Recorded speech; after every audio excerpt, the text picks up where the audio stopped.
Hi, everyone. Hello. Welcome. Excuse me. Sorry, I've been teaching all day, so I'm very dry already.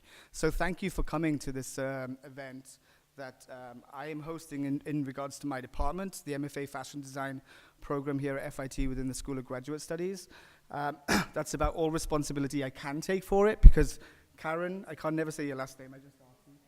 Karen has been the one that's been the core builder and sort of instigator of this amazing thing, End of Life. And what we're going to do is we're going to talk about it from very multiple personal perspectives. We've got students, faculty.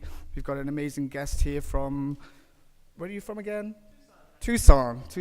Sorry, as you can see, I have a memory like a goldfish.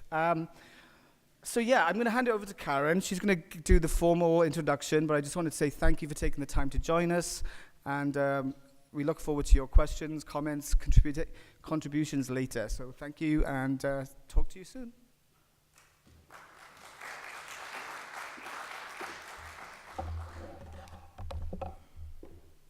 Can we have our formal presentation?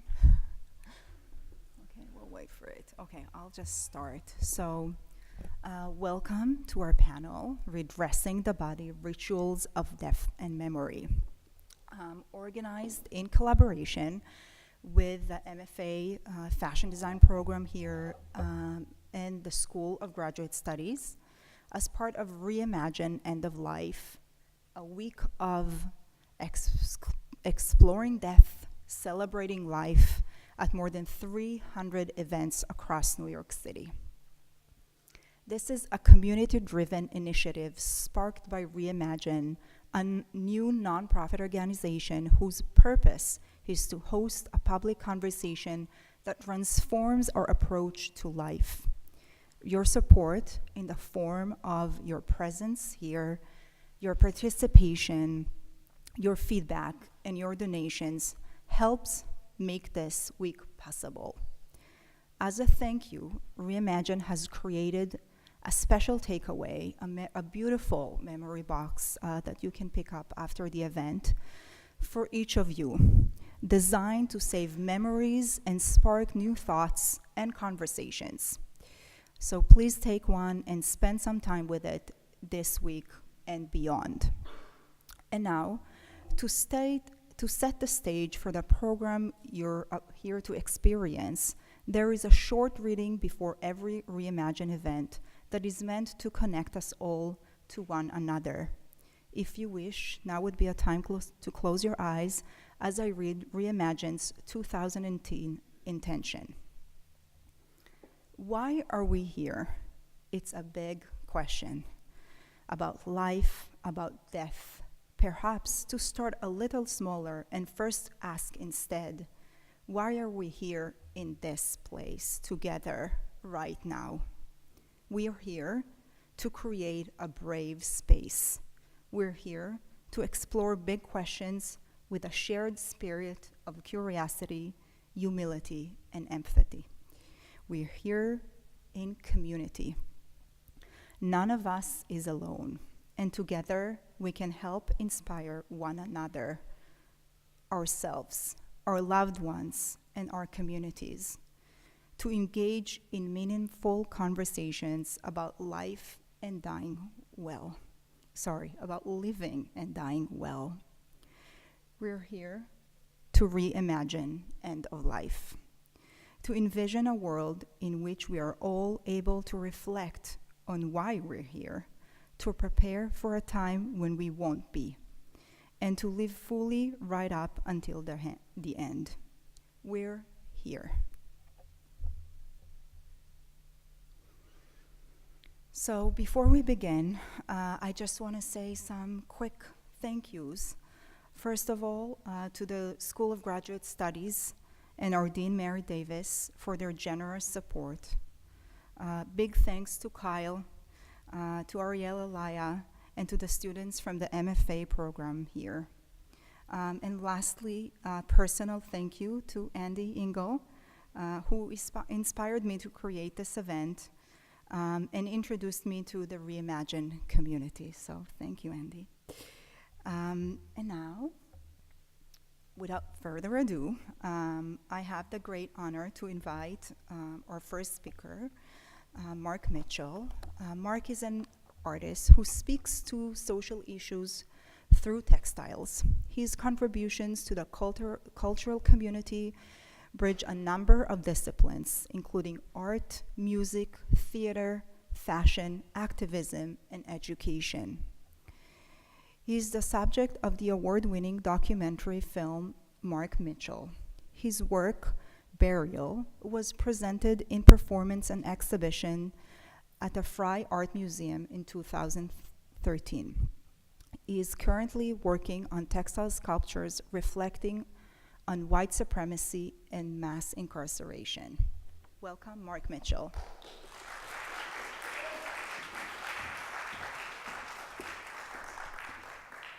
Hi. Thank you. I have to figure out the clicker real quick. See what's going on. There, perfect. First of all, I want to say my thank yous to Kyle and Karen and Patrick and Anastasia, who's around here somewhere. Right there. And Brian and Amy from Reimagine for having me. It's very exciting to be here at FIT tonight. And I'm excited to tell you a little bit about my work. As Karen said, in 2013, I presented my work Burial at the Fry Art Museum in Seattle, Washington. The concept for the project was simple: what to wear for eternity.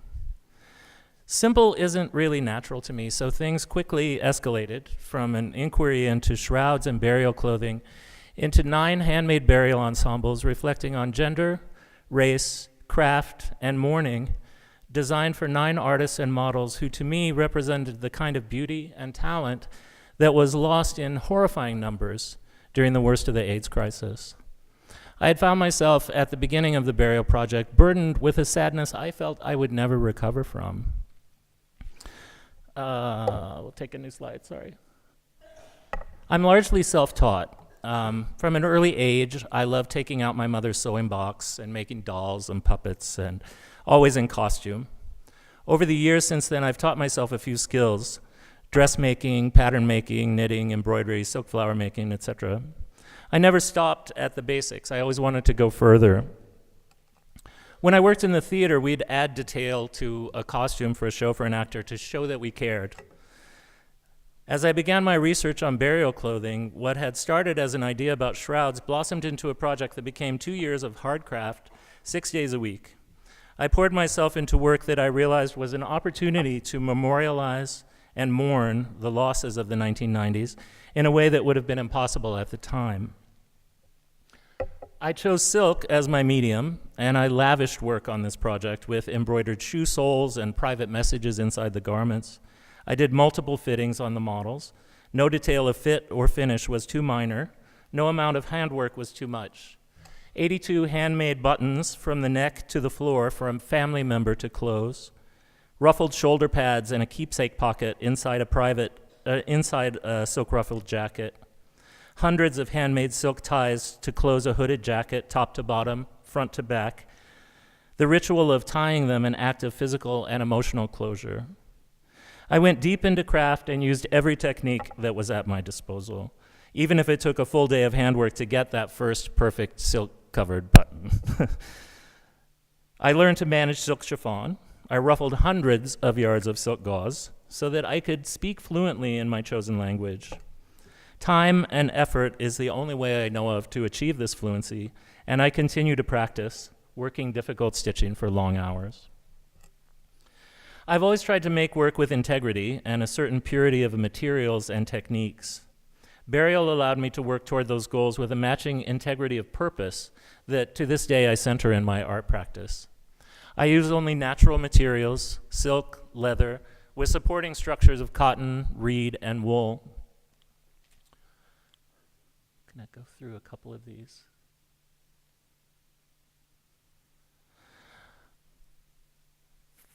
I'm sorry, I lost my place.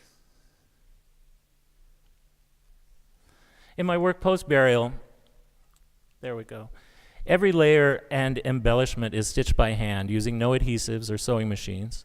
I work alone, without assistance. This work has changed me in profound ways. I healed from that deep sorrow, and because of that healing, I found new worlds and new passions to explore because I put those demons of grief to rest. I made room.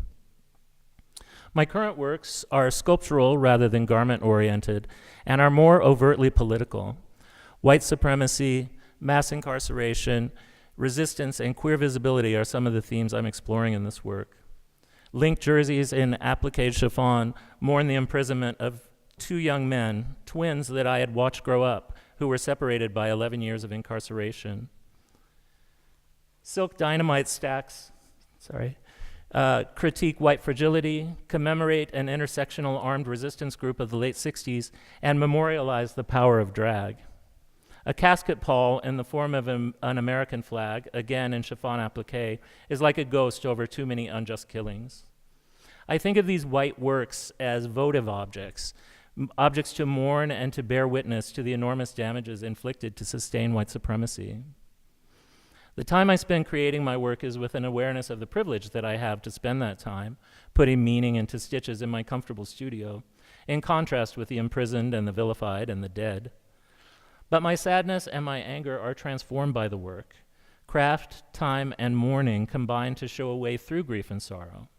And may we all be blessed with that time to grieve, and let that grief be a positive force for real change. Thank you.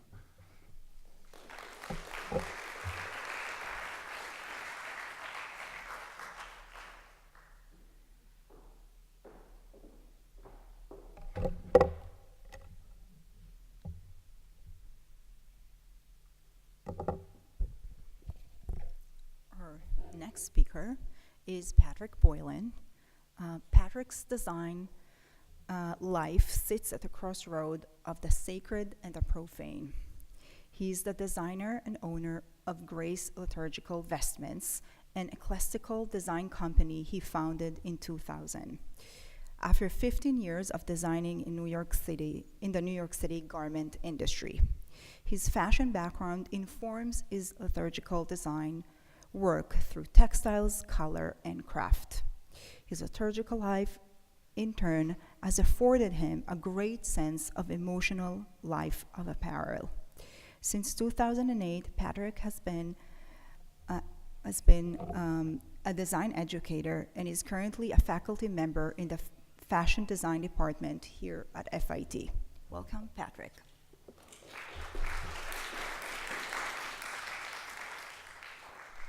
Good evening. Just thoroughly delighted to be here and in the company of such wonderful artists and creative minds. As Karen indicated, I am a liturgical designer. It is a field that I fell into quite unintentionally. I had begun attending an Episcopal church that was very rich in its ritual and its liturgy, and it spoke to me as a creative person. The aesthetics afforded me a way to reconnect with a spiritual life that I had frankly abandoned for many years. I had partnered with a gentleman at this church who had created vestments, and while working on a project with him, I had an aha moment. I saw an opening which allowed me to bring together my design background and training with a newfound spiritual life. So, straddling the worlds of fashion and Christian faith, liturgical design allows me to use and utilize what I love best, which is textile. The richness, the color, the fine detail of textile speaks to me on an almost emotional level. As a designer, I find that there is power in textile, and it resonates on so many levels for so many of us. And in the context of my liturgical work, the spiritual level that is clearly rooted in Christian doctrine is all right there. So on the note of Christian doctrine, there are 3 touch points within Christian doctrine that really speak to what it's all about, which is the birth of Christ, the death of Christ, and the resurrection. And one could argue that the last one couldn't happen without the first 2, so I'll focus on the birth and death. There's much detail about these 2 events in the gospel writings, and I have always been struck by 2 particular links that draw these 2 moments together. The first addressing the birth of Christ from the Gospel of Luke. And she brought forth her firstborn son and wrapped him in swaddling clothes and laid him in a manger. And in the second, addressing the death of Christ from the Gospel of John, Nicodemus brought a mixture of myrrh and aloes. Taking Jesus' body, the two of them wrapped it with the spices in strips of linen. This was in accordance with the Jewish burial customs. These two passages demonstrate such a moment of care and nurturing through the use of textiles. And at the most extreme moments of the life cycle, the start and the end, both of these acts are not only about love and care, but intimacy and security.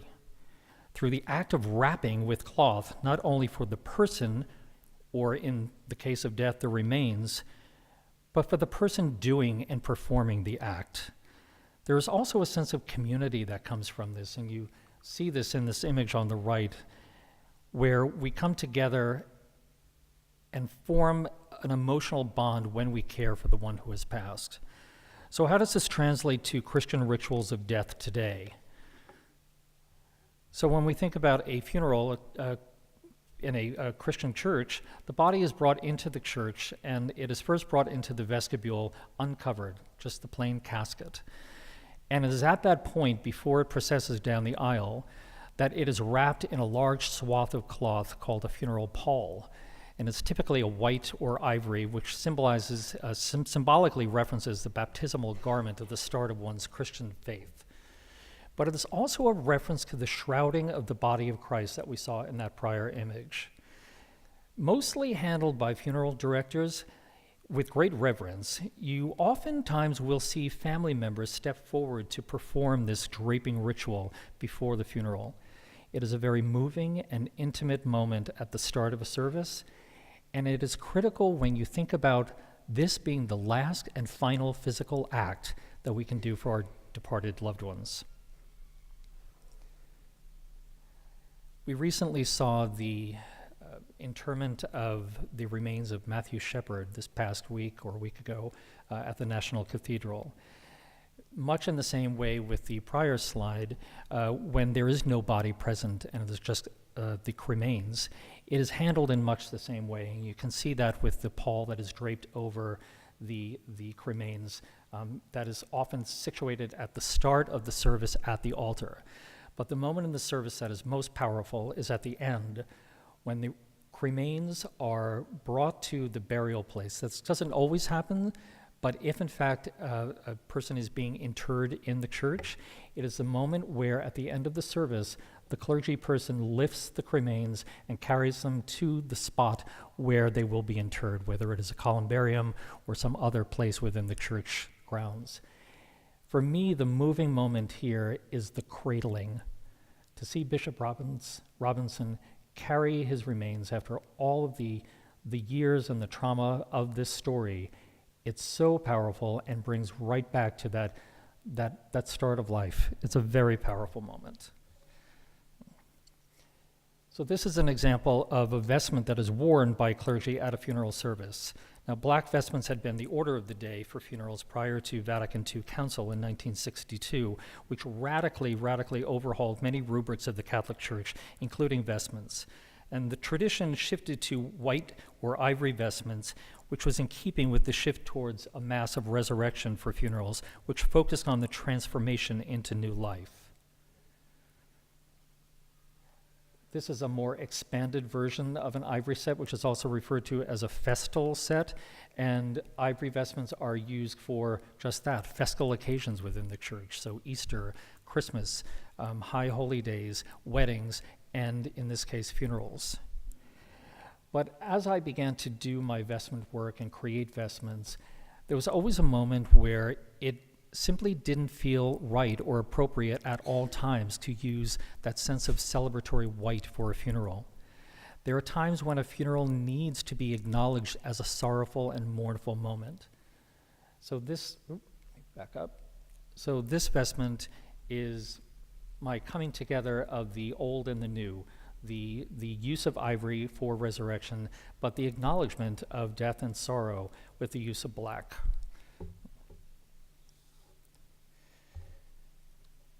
That said, which you also see right here on the form in the front, This is another version of that set, which is used for all red feast days, which Pentecost and Holy Week. Holy Week being the week leading up to the crucifixion and death of Christ, and ultimately the resurrection.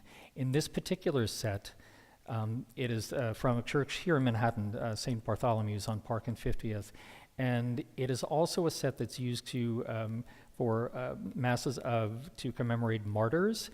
And this particular set is used at the church for their annual 9/11 service. And it, for me, is one of the most powerful moments within that church, because the symbolism of all that is represented in these vestments, the red for the martyrs, the deep ash of the black, looking at that event and what that did to our city and our nation, it's a very powerful moment, and the symbolism of the vestments just enhance and add to it. Just to carry through on 9/11, this was a set of vestments that I was commissioned to do right as 9/11 had happened, literally just weeks before. And when that horrific event happened, the donor of the set shifted gears and wanted to create the set as a memorial to all of the victims. And there is a subtlety to this. When you look at this being an Advent set, typically it is either blue or purple that is used as the color for Advent. And Advent as a season is something that you look forward to new life. You look forward to the birth of Christ. It is very much a reflective, but also again, a season of looking forward to. So just the subtlety of introducing the life-affirming color of green and lining the vestment in green really gave a sense of foreshadowing of hope and new life going forward at a point in time where we as a city, certainly, but as a greater nation, so desperately needed it. Vestments can also be used as a moment of memorial. So vestments are often used as a way to remember a loved one, and when the vestment is used in the service, there's a prayerful intention for the deceased. And inscribing the person's name directly into the vestment, as you see here on the right, can bring a great sense of comfort to those who are grieving. And finally, I wrap up with this set, which is one of my particular favorites. It is a Lenten set, also for St. Bartholomew's here. And Lent is a season that sort of leads up to and reflects upon the coming of Holy Week and the coming of the crucifixion and death and ultimate resurrection of Christ. And it is a very pensive season and a very penitential season. And oftentimes it is vestments that are created for this season are done in a very intense purple. But I intentionally chose a very somber, muted tone here, which has a lot of brown undertones, and the set is in fact lined in brown. And it's just a wonderful, wonderful way to sort of loop back to the concept of death and how we sort of prepare for death. So with that, I thank you all for your attention, and again, delighted to be here with all of you.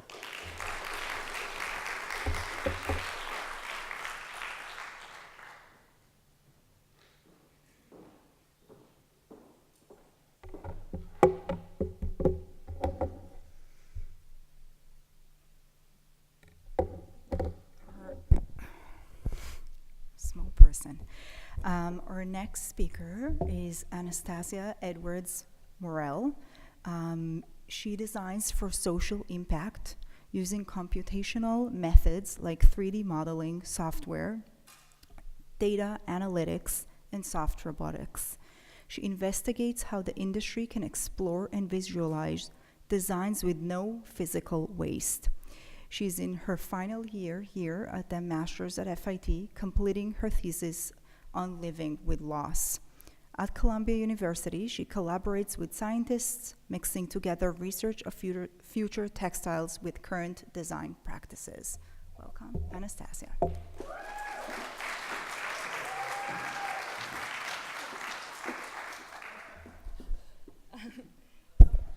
We're good, we got this. Thank you. I'm really excited to be here and share with you my current work. I do not have glorious bodies of work like my former speakers, but I'm currently working on my thesis, which is Living with Loss. Loss is a club that we will all be inducted to at one point in our life. In 2015, I lost someone at the beginning of their life and someone at the end of their life. My cousin, Lucas, was hit by a car crossing the street just shy of his 15th birthday. My grandfather that spring passed away. For both ceremonies, I wore formal black Western attire. But at the end of the ceremony, when I took these garments off, my grief did not come off. So it made me look at these moments where grief really felt strong in my life. For the moments where after the flowers and the cards and the castles were gone, during the quiet moments at home, getting pushed on a crowded subway, or in your commute to work, when you should be focusing in your meeting, but all you can think of is your grief. And for me, what the hardest was getting in an Uber and hearing the song that the pallbearers had chosen for my cousin. These are the unexpected moments of grief that our current mourning clothes do not address. When I was home speaking with my aunt, she asked me if I could make a sweater that could hug her. So here starts my thesis. I wanted to question, what if we made something like this? Something that was designed custom for your break and really there to support you through it. I started my research by talking with people about their stories of loss, really anyone who wanted to share what grief meant to them. Everyone said a beautiful and very interesting story to listen to, but everyone said something unique. There were commonalities. In everyone's story, they talked about the isolation that grief brought, the restructuring in their life that was unexpected, and the deep desire to memorialize the purpose that they have lost. So I started in working on solutions. This is silicone and air, a way for me to create shape and movement in garments without heavy hardware. We're gonna try to get the video. So I'm working currently on finding ways to create this in sweaters so that you can have, in fact, something that hugs you. The next solution that I'm creating is a way to deal with anxiety. Current therapies use compression and weight, and so I wanted to create compression, but without having it be a permanent feature of the garment.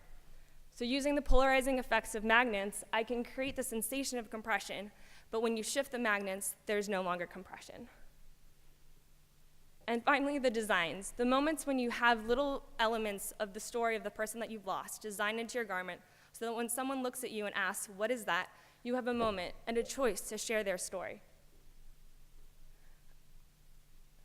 Grief isn't something that we can heal or hurry along, but I do hope that some way that this thesis can help people through this and a cast that can maybe support you in it. Thank you.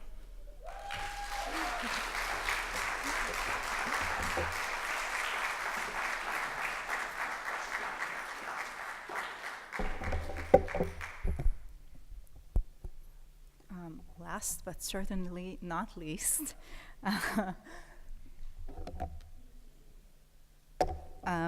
Jonathan Kyle Farmer is a professor, chair, and creator of the new MFA Fashion Design program with the School of Graduate Studies at the Fashion Institute of Technology.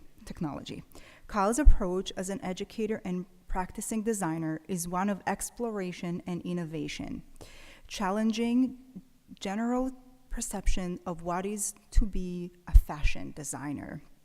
He has designed, cut, and illustrated for leading fashion labels.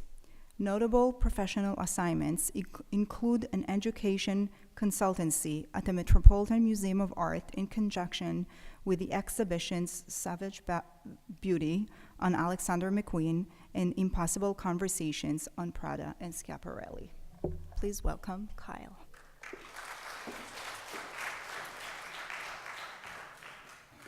Hi, everyone. At least I don't have to change the mic after you, Karen. I just want to say, you know, some fashion monsters are coming here. What's going on here? Disturbing. All right, so listen. Amongst my amazingly fun job of being an educator, where I get to work with people like Anastasia, researching into the work that you're doing. You did us all proud, by the way, Anastasia. That was really inspiring and extremely moving. I get to do my own research as well, which is actually around mental health and fashion. So this is more of a sort of an idea of, before we die, how do we save people? How do we save people from the stresses of being tormented designers, creatives?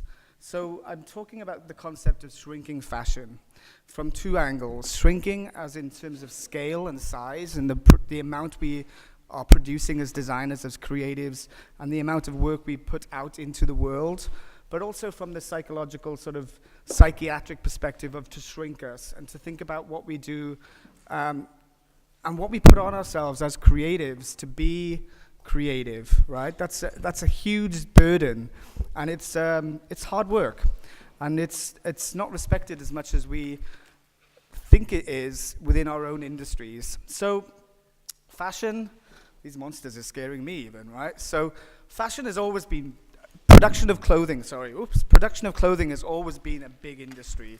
It got bigger and bigger and bigger. And there's no sign of it going even any further backwards, right? We're still in a large space of massive amounts of clothes being produced. And that's enough to put anybody into a mental institution, quite honestly. And if you look at the image making here, you know, this factory and then this factory of mental health, people that are just rows and rows of tormented people struggling to continue to be creative. One of my thoughts and thinking around fashion is that it's got so fashionable. It's just got so big that it's lost its value. You know, because of shows like Project Runway, because of celebrity endorsements, because of all of those things that are making our industry and our craft as fashion designers less valuable. So one of the things I like to talk about a lot is who's putting who in what cage, right? Who's saying who is good, bad? Why is that designer good? Why is that designer bad? Why is that designer cool? Why is that designer not? Why are we expected to fit within a boundary that somebody else puts on us? So within my program, I try to have the very ghostly white, simple, minimal person that wants to contribute to the crazy man on the corner there that actually made the outfit that you're wearing, that she's wearing right now. That's Utkarsh, by the way, everybody. Give him a shout out. And the one in the white here is one of my dear friends, Jackie Gale, who is our fit model for the program.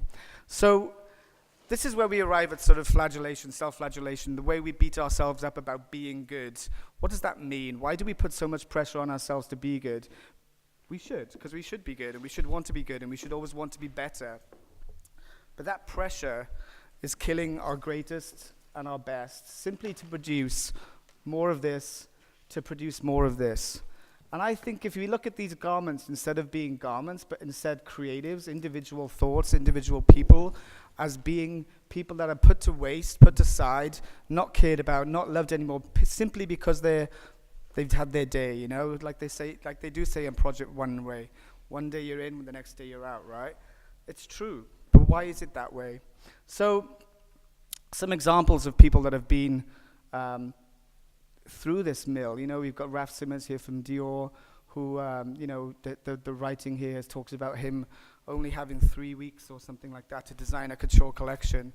That's impossible, right? You know, it's just hard work. And then you've got John Galliano, who, you know, he said some pretty awful stuff, but the pressures he was under to produce 9 collections a year and the stresses and strains that he was through to literally produce. And as he says here, he was either going to end up in a mental institution, a mental asylum, or 6 feet under. That's not okay. And then we have a friend of mine here, which everybody still is hurt by this death of Alexander McQueen many, many years later. But I know many people in fashion that are still struggling with his loss. That's huge, right? It's impacting. And the work I did at the Met was, you know, being part of that was just mind-blowing to be in the conversations. But he gave clues, you know. The little video there that's not playing was his asylum collection, right? So there was work there that he was putting these things out there that we were struggling. But my point is, you know, we don't need crazy people to worry about being crazy. We need crazy people to continue being crazy. We need the mad people. We need the wild ones. And this is a little clip from have you seen The Freak Show? This the video here, it's a still right now. But they talk about welcoming in the strange, welcoming in the weirdo, being the weirdos, being the crazies, and letting that be okay. Instead of being just one of many, simply a copy of a copy of a copy of a copy. Be the glitch in that copy. Be the one that changes things. Be the one that challenges things. Be the Lee Bowery that wears the same dress in front of a Freud painting that he's modeling in. Can you stop getting in my way? Death, I know you're coming, but just not yet. And then just be odd, own that. It's okay. We need the crazy people. We need the mad people because, as they said in Alice in Wonderland, have I gone mad? I'm afraid you are entirely bonkers, but I'll tell you a secret, all the best people are, right? We need that creativity. We need that madness. And here we have John's work, as you can see on Utkarsh. Give him a clap. And here we have Utkarsh's work on Jackie.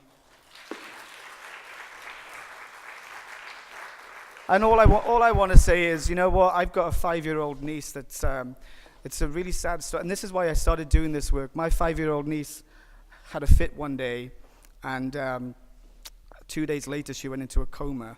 They discovered measles in her spine that has put it into a coma. She's never going to have the opportunity to try and do anything with her life. So all the work I do now, from here on in, is because this little girl is never going to have the chance to do what I get to do, what you get to do. So, to that point, live every day to the most, do what you can, be the eccentric, be the weirdo, and don't care about it. Thank you very much.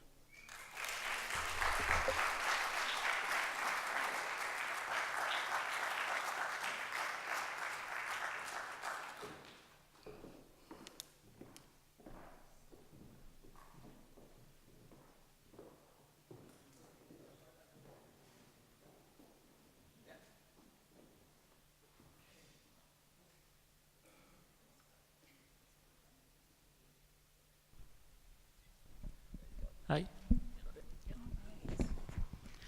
Can everyone hear me okay? Alrighty. So thank you, all of you, for beautiful presentations. Maybe we can start by just talking a little bit about this like common thread among all of your work, about how craft-based practice can help heal. And maybe in Kyle's case, it's distract in a way. So maybe just, Yeah, I was actually in my first year of fashion when I was experiencing my cousin and my grandfather passing away. It was during the one-year program here at FIT.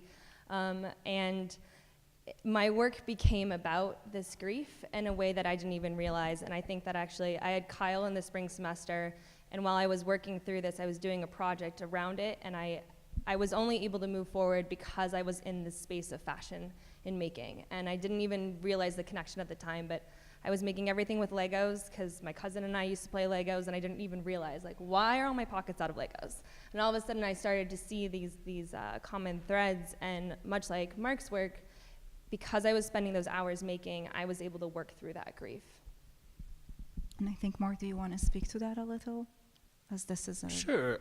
For me, I mean, it really was one of the most, doing the work on burial, the physical work, was really one of the most transformative things in my life. I was very much a different person before in a lot of ways. I was really, the losses of the 1990s affected me in such a way that I never thought I would get over it. And I would wake up in the morning, and my first thing was sadness, always, every day. And I never thought I would recover from that. I just sort of accepted that in a way and said, okay, that's how it is. This is how I'm going to be. But through doing that work and then doing the work that I do currently, I've found that grief transforms into power with that work. I don't know how it works. For me, it's magic, because making a stitch has always been magic to me. It's all about the stitch. Like I said, when I was a little boy, I'd love to get my mother's sewing box out and make little projects and make little things. The stitch is so important to me. Mm-hmm. And when that stitch repeats and repeats and repeats 10,000 times, you're really going to get into it, whether it's a knitting stitch, an embroidery stitch, or whatever. But you get to the point where you're fluent with it, and then you go past that, and then you get to the point where it heals you, I think, in my opinion. I think a certain fluency is sort of necessary for you to be able to sort of disassociate in a way from the work. So you're not just thinking about the work you're doing, although you want it to be difficult enough to keep your mind engaged in the work, But at the same time, you want to be fluent enough in it that you can then let your mind go, and then you can go through these processes. Yeah, I mean, I didn't get here by chance. You know, I'm from Wales. My family were makers, dressmakers, sample machinists. My dad worked as an engineer on the oil rigs, but he died when he was 37 years old. I was 15. And that was the most awful thing that ever happened to me, but also the most amazing thing that ever happened to me, because it made me wake up and get out of Wales and motivate myself. And the only thing I knew what to do was make stuff, was to draw, I didn't even know fashion design was a job. I was just making clothes because that was my sort of therapy, right? So I leave home at 15, I go to college, I lie to get into college, I tell them I've got my GCSEs in English and maths, which I didn't. But those were the days where there was no digital online, and I got into school and I was really good at drawing and I flew under the radar. Fast forward, you know, because I was so in my work as a way to hide from what was going on in my real life, the loss of my father, I just focused on that. And fast forward, I end up in the Royal College of Art, and then designing, and then I end up in education. So I think it's completely meditative. You know, it's something that it is part of the process of healing, and it's important to go through that. You know. And Patrick, you told me a beautiful story that I really want you to share. Oh, sure. In my talk earlier, I referenced the idea of using vestments as a memorial for someone who was passed on. And there was one particular commission that I worked on that was for a young child who had tragically died, and I believe he was 7 years old. And typically when I put together a dedication label that goes into one of the vestments, it's rather formal in its text. It says something like, "To the greater glory of God and in loving memory of," and the person's name. But as I was working on this set and thinking about this little boy and thinking about, more importantly, his parents and the grief and the loss and the hollow that was now their life, I thought something so formal just did not feel appropriate. So I sort of sat through, and what do I do and what do I come up with? And I had a moment of realizing that to pull something childlike and put it in the vestment. And I referenced the lyrics from the musical Peter Pan. Tender shepherd, let me help you find your sheep. One in the garden, one in the meadow, two in the nursery fast asleep. And I embroidered that in the vestment. And the vestments were being debuted for a Christmas service, and the mother and father just simply could not bear to be at the service. It was just too raw. This death had only previously happened several weeks before Christmas, but they needed to see the vestments, and they needed to have some sense of this memorial that was being given for their son.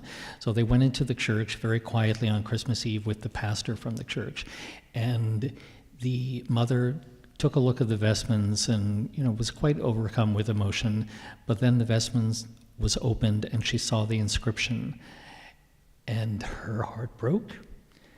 But I know that the work of my hands began and helped in her healing process. And the power that we have within us to do that, it's humbling, and it is a gift. It is a gift that I'm ever grateful for every day. Oh, thank you for sharing that beautiful story.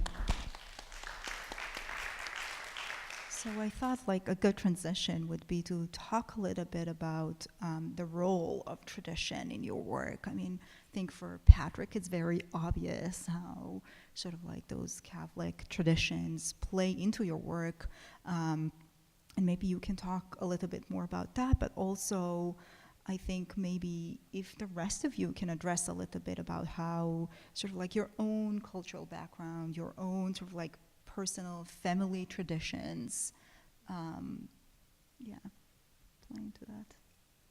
Well, I think what was interesting for me is that my cousin's service was Greek Orthodox, and so it had a very strict script that we followed, and it kind of made the services not easier, but when you're going through this in your family, he was in a coma for 2 weeks, and you would think we'd have 2 weeks to plan everything, but no one could make those decisions at the end of what happened. And so having that script made it very easy to follow.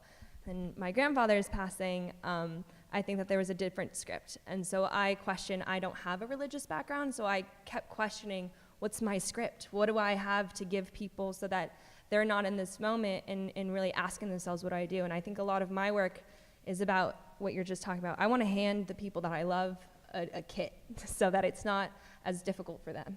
And so I don't have traditions, so I think I'm trying to build the script and tradition for maybe people who don't follow a religious ceremony or a religious background. For me, that I'm not at all religious, and for me, the traditions that come into play are the traditions of dressmaking, of fine dressmaking. And so I have my knowledge from examining vintage clothing and historical clothing, how things were done when there was enough time in the world to do everything. And that's how I try and do things. So I take the long way around, and I hand finish seams, and I do all of that handwork. And to me, that's my tradition. That's my sort of formal tradition, is the dressmaking. And so it ties in, obviously, very easily with my work.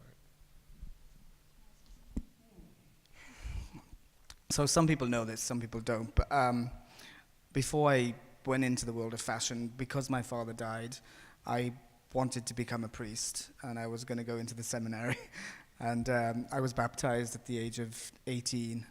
And I was going to go into that part of, which is why religion has always been fascinating to me, because I dived into it so much. But then I moved to London, and nightclubs happened and stuff, and that became my church. And I fell in love with that world of fashion. But the interesting thing is that those traditions and that work that I did when I was trying to find out what happened to my dad, because that's why I was fascinated with religion, was, where's he gone?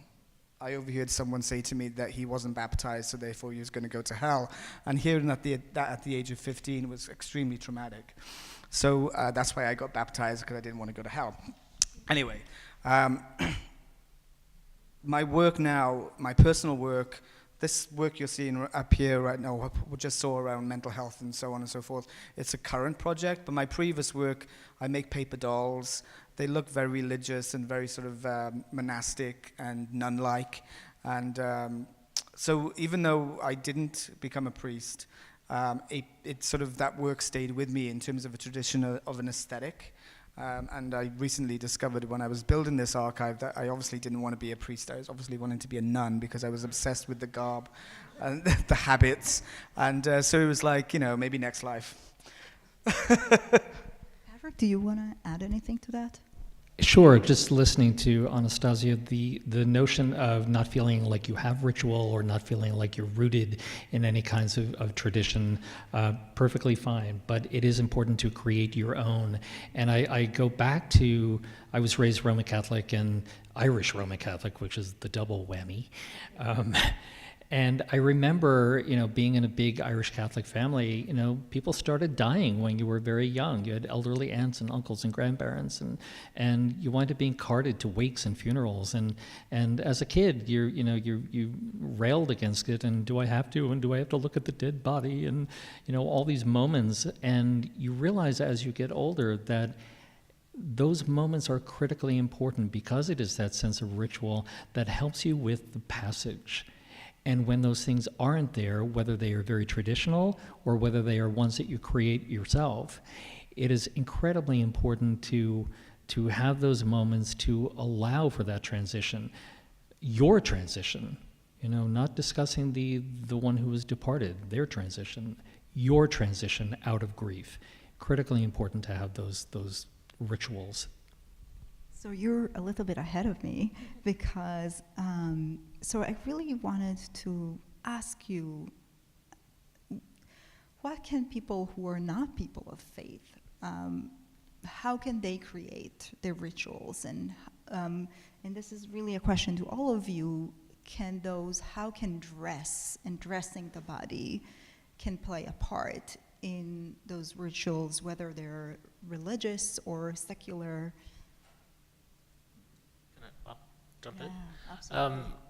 A couple of things. Well, like the number of buttons on that dress are a ritual. That's there for a family member to fasten. And a lot of the clothing had fussy closures for that were there for a purpose. They would take time to close, and that would become part of the ritual of dressing the body. But I also wanted to speak about ritual in the godless heathen sort of way. The ritual of cutting your thread and threading the needle and waxing the thread with the iron and preparing to do even the simplest sewing is an incredible ritual. So it's all built, it doesn't have to be religious by any means. Yes.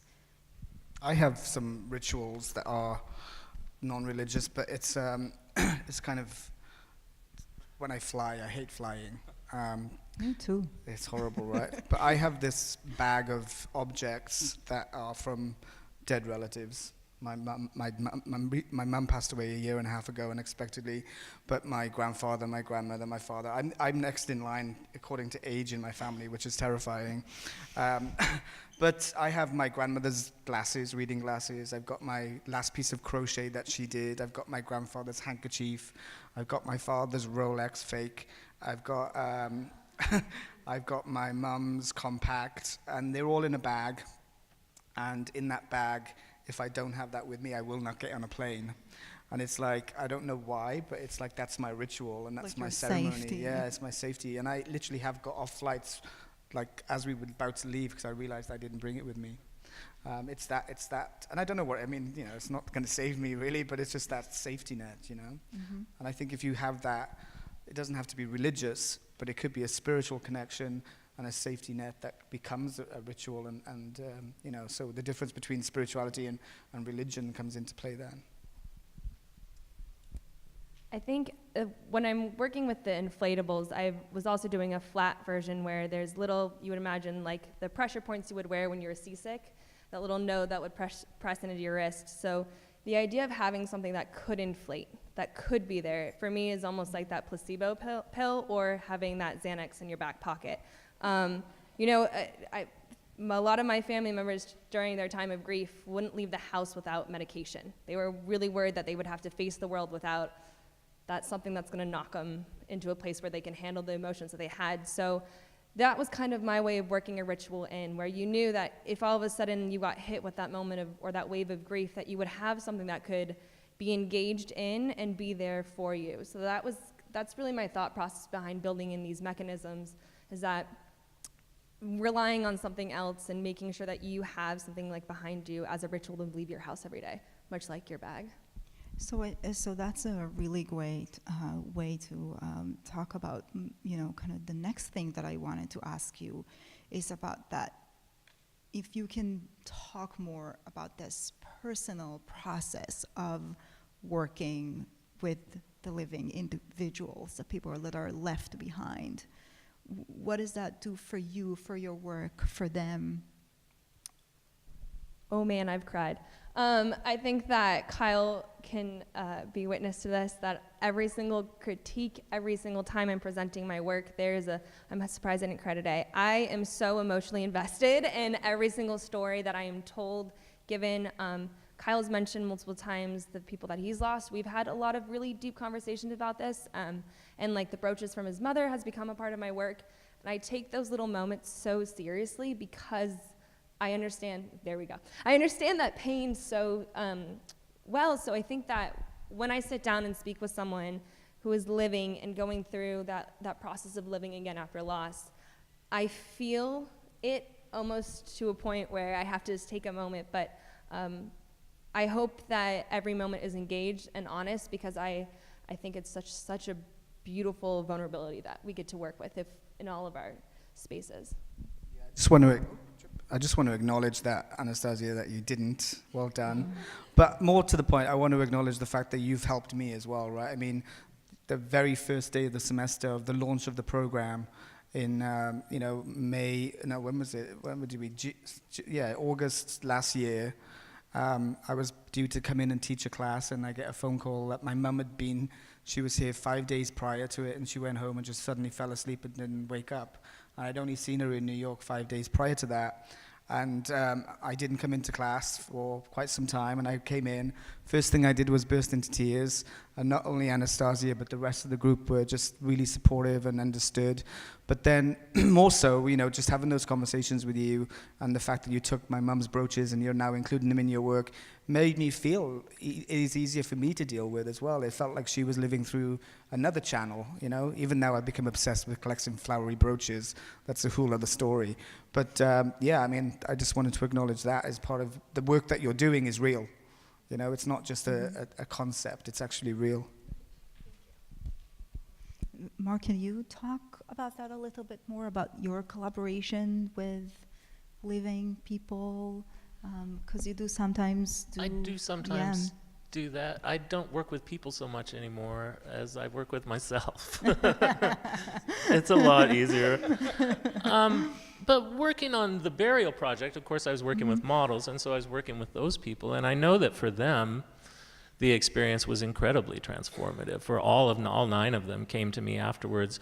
We presented, I didn't really, if you have a minute and are interested, on Vimeo, there's a 20-minute documentary called Mark Mitchell, and it's 10 minutes of me talking about the project, and then it's 10 minutes of footage from I guess the word performance of the project. The first night that we showed it at the Fry on the models were laid out on the floor, and 1,000 people came to the opening. It was quite incredible, and the models just laid there for 2 hours, seriously, just lightly breathing, while music played, and 1,000 people walked through and watched them. And the stories that I got from the models after going through that experience of being dressed in this incredibly formal, incredibly elaborate sort of death situation, and for them to be able to sink into that for a time and think about that I know for them was very, very powerful. I recommend watching that movie. It's really beautiful. It's pretty cute. It's more than cute. It's got jokes. Jokes are always good. Kyle, I wanted to ask you a little bit more about the fashion monsters, and if you think the fashion monsters would have existed without the pressures of the industry. Is that just like built into, is it just the curse/gift, or is that built into the So I think we create our own fashion monsters. I think, we as creatives put the pressure on ourselves to be good, and that turns and escalates. And of course, the pressures of industry, whatever that industry is, and the fashion monsters could be replaced with architecture monsters, whatever monsters you want them to be, right? It's just the pressures of being creative and the burden that has on us as creatives, because it's hard. It is a blessing and it is a curse, because when it doesn't come, and that's when those monsters are mean, and you're fighting it. There's an amazing TED talk by Elizabeth Gilbert, who wrote Eat, Pray, Love, and she talks about the genie and the genius, and the genie that lives in the walls of your studios, and that it's not ours the creativity and the genius is not ours to own as an individual. It's a Greek idea around the genie. I think we need to go back to that, it's like, because then if you mess up, it's not yours entirely to blame. It's like my genie didn't show up today, I showed up, but my genie didn't show up. And it's a really beautiful TED talk, and I mean, she's the most, and whenever I've sent it to you guys, how many times? Like, whenever there's like a major critique, I always send them that TED talk just to give them that boost of like, it's not all on you. But in answer to your question, I think it's always existed. I think we are, as creatives, it's just in us to be as good as we can be. And that's hard. That's a heavy burden to carry. So the fashion monsters that we create, I mean, I've created 15 in your year group already. I mean, those monsters are good, that creativity and that madness is important. It's just learning to manage it and learning to live with it. That's the hard bit. But we need them. Does that answer your question? I think so. So one last thing before and I want to leave plenty of time for questions from the audience. So just before that, and this is a question for all of you, if you have any advice for people who are not, you're all professionals, right? But can people who are not trained use craft-based practice to heal and grieve, and how? Yes. I mean, it's about meditation, right? It's about meditative process, whatever that is for you. For some people, it may be crossword puzzles. It's about the detachment of your, you know, your head, and letting you not to think about it all the time. Loss is huge, right? So to have that escape, which is what the work was for me and for you, and also the helping people, of course, whatever that craft is, that's your job to figure out what that is. And if it gives you some release, then of course, yes. I think there's a really interesting moment happening right now in like the mental health space, where a lot of like little small gadgets are coming out as like mindful reminders. And so I always equate that to like when we're dealing with loss, and like whatever you need to become mindful of your experience can become your craft and your meditative experience throughout. And it might not be making, but it could be, and it could be learning a new craft. I'm always driven by the fact that at the end of those hours that I put in, I will have something to hand off to someone else for them to experience it. And so my advice is that if you're going through this, find a way to give back to someone else, because through that work, you're going to end up feeling a lot better. I would say that the critical point is to, specifically within the context of grief, is to allow the grief to tell you what to do. And whether it is craft-based or whatever it may be, to let go of the idea of creating something perfect to memorialize someone or to keep them close to you. Let them speak to you, and let that loss be the thing that drives whatever it is that you can use to hold on to them. I have very little to add to that, but I would say that the search for the perfect is not what this is about at all. I mean, I try to make my clothes as impeccable as I can, but if you look at the stitching, you're going to see that it's human stitching. You see the hand. I don't try and impersonate a sewing machine and go for any sort of perfection, because that's when you lose it. That's when you realize you can't achieve that, and you'll never get anything done. You'll never finish the first project because you're ripping out that first thing, trying to make it perfect again and again and again and again. So you have to let yourself, not only let yourself have the grief, but let yourself have imperfection, and let it be messy, and let it do what it needs to do until you get that work out. Yeah, now for some questions. My students, did you hear that? Let it be messy, it's okay. We're not looking for perfection straight away. We'll get there at the end, right? And even imperfection, there's imperfections that become the next phase of the next process of design. So listen, I can see you looking. All right, we're gonna go into some questions. Yeah. There's some good ones here, actually. So, first question, do you find it curious that funeral directors lay people out in open caskets, embalmed in an effort to make them look alive again? Well, that goes back to that goes back to that 5-year-old, like, do I really have to go to the wake, Mom? I don't really want to go. There is something, you know, for with no disrespect, there's something a bit creepy about seeing your grandmother or your great aunt Helen laid out. But as I mentioned before, there is also something about the ritual of going through that. You can't deny that this person is gone when you go through that. And going through those steps of grief, whether they're poignant or whether they're creepy or whether they're whatever the feeling in the moment is, it only adds to the ritual, and it just brings you one step further in this process. So yes, it is a bit odd, but there's something very important about going through those steps.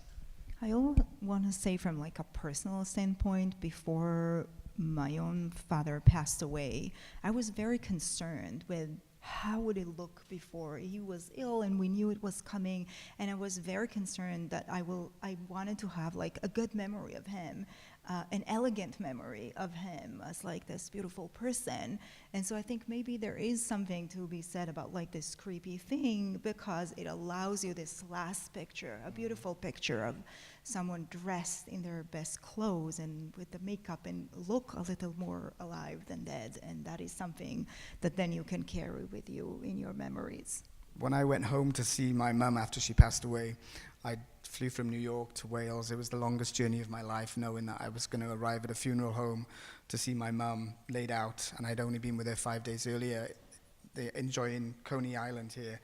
But me and my mum had a very funny kind of candid sort of jokey relationship, and she was always a very smart dresser, and she wanted to be cremated, so she couldn't be cremated in the clothes that she wanted to wear. They had to do it in some horrible pink frilly, and I just know she would have been like tortured by this outfit that they covered her in. I also always used to make fun of her nose because she had a tiny little button nose. Anyway, I walk into this room, and there she is laying there, and of course she's been dead for a week or so, and she was like really gaunt, and her nose was even smaller, and she's covered in this pink lacy doily outfit. And I just start laughing, and I just say, God, my God, your nose is even worse than it's ever been. And my nose started bleeding as I said it, and I was like, you bitch.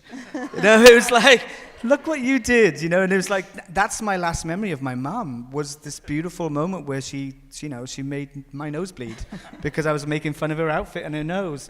And that's not a bad memory, right? It was a nice, because I was dreading walking into that room, but it turned out to be one of the funniest moments that I've ever had with my mum.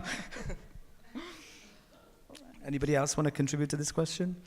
No? Okay. This is a big, deep one. Do you ever think of the end of humanity and what will become of materials and fashion? Do you ever think of the end of humanity and what will become of materials and fashion? I think about ending humanity because of materials and fashion constantly. At the end of my slide, I showed a garment that actually was done in a computer software. And I think I'm trying to find ways to continue forward with a scientific approach, but also still using craft and making. And so I'm using tech to try to fight sustainability. Because I did come from the ethical fashion world where it was really small, artisan made, and I just, seeing the larger industry impact, I guess that's kind of my take on that, is that we have to find ways to make this not as impactful. But there isn't just organic materials as the answer. There's things that are being experimented and worked on, and so hopefully digital tools and tech can push us to that space. Yeah, I agree. I think sometimes it should be the other way around. All right, so this next one is, sorry, my eyes are bad, especially in this light.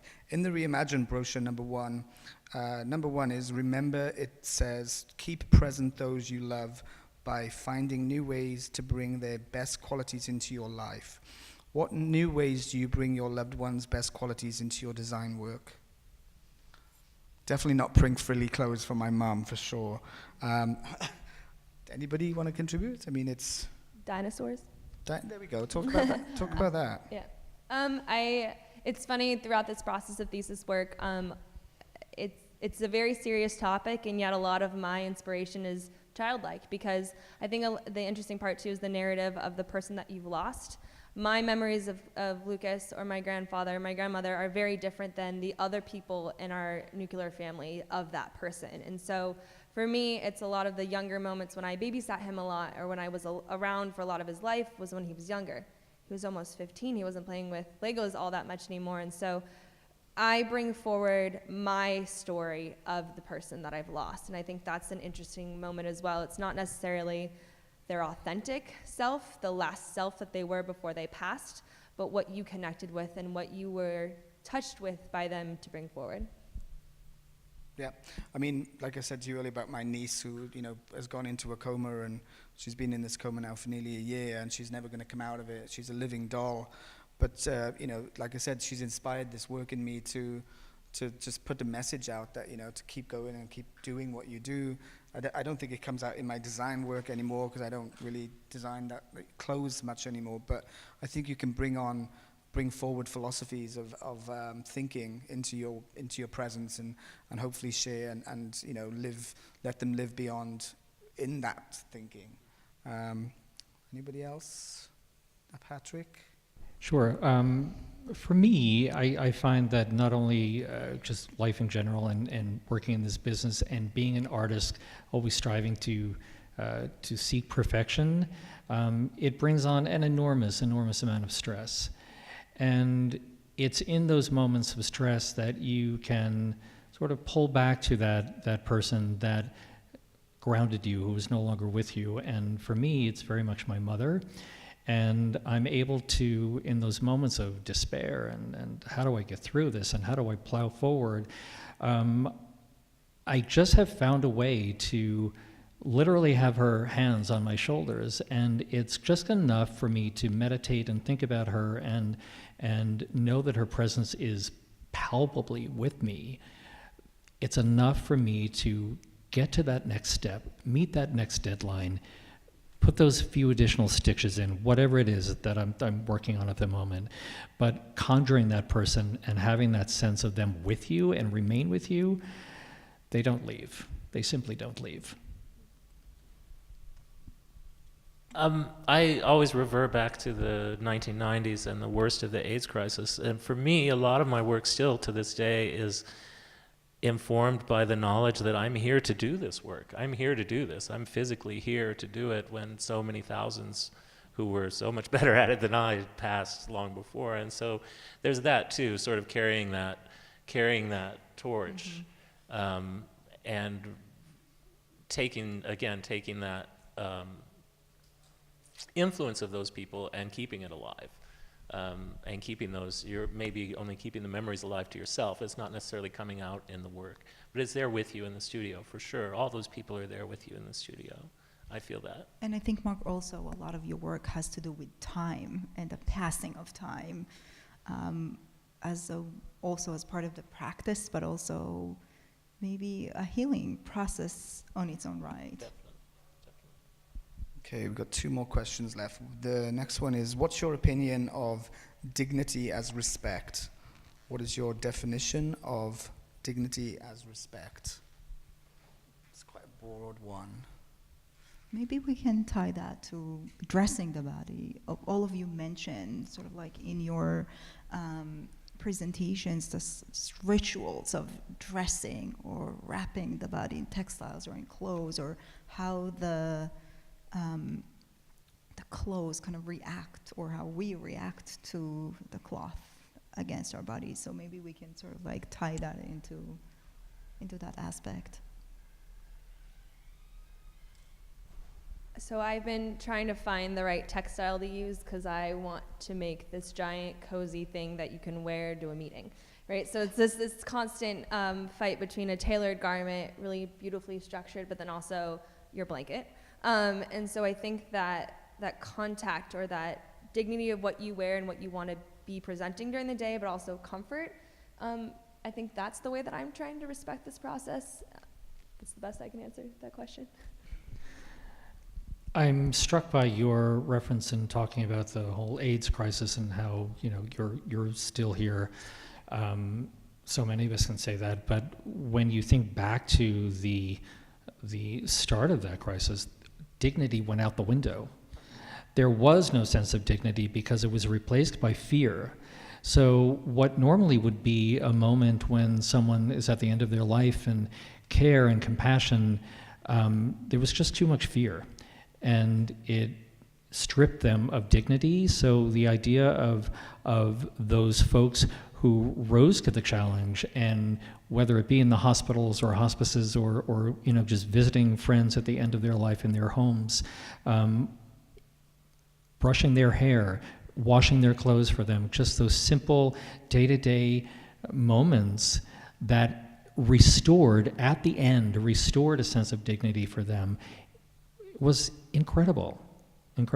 And what a gift that those people gave, and what a legacy. And how much we owe them. No, I mean, again, I'm just going to tell a story. I mean, my father, like I said, he died at the age of 37. It took him 5 years to die. He went from being a very large, muscular man to being something that was a skeleton in the bed, and that was, I refused to go and see my father after he died, and I don't have a memory of him. So my memory of him is a dying, undignified corpse, and that was my understanding of death for many, many years, until people started dying, friends, family, when they were older, and I started looking at it differently. So it's a very difficult thing to think about, and I mean, it depends what your relationship with death has been, and to understand it it's lots of very undignified ways to go, but I don't know, it's a difficult question. We've got one more, and it's a nice one to end on. So what is your advice to comfort a friend or family member after someone's death? How to support them 1, 5, 10 years after? What would be the best advice you can give to support someone, bring them comfort, apart from your sweater, Anastasia, because you haven't finished that yet? Say the person's name, call them, talk to them about it. I think that something that I have a fear with is overstepping that bounds and being intrusive in people's space. But throughout all of my conversations, this is the feedback that I hear, is that they just want to be acknowledged that that person hasn't been wiped out of your friend and family's memories. It goes back to that isolation, so they don't feel isolated in this sense of grief even 10 years later. So just acknowledge that it happened. I just this past week saw an older interview with Liam Neeson, and it was an interview 5 years after the passing of his wife, Natasha Richardson. And he pointedly talked about 5 years after her clothes were still in the closet. And it was such a moment to hear that, to say, there is no timetable. Just let that go. And the idea of holding on to tangible items, whether it's clothes or a pair of glasses, whatever it may be, whatever it takes for you to continue to carry that person with you, to gain strength from that person, whether it's in the form of an article of clothing or some sort of talisman from them. There is no timetable. My answer was the same as Anastasia's, just saying their name and not wiping. Well, for me, that worked. My brother didn't like to mention anybody. It was just for him, it was just like a delete. But for me, when people started talking about my parents, they were there again, So I think for me, and again, it's different for everyone, it's just talking about them.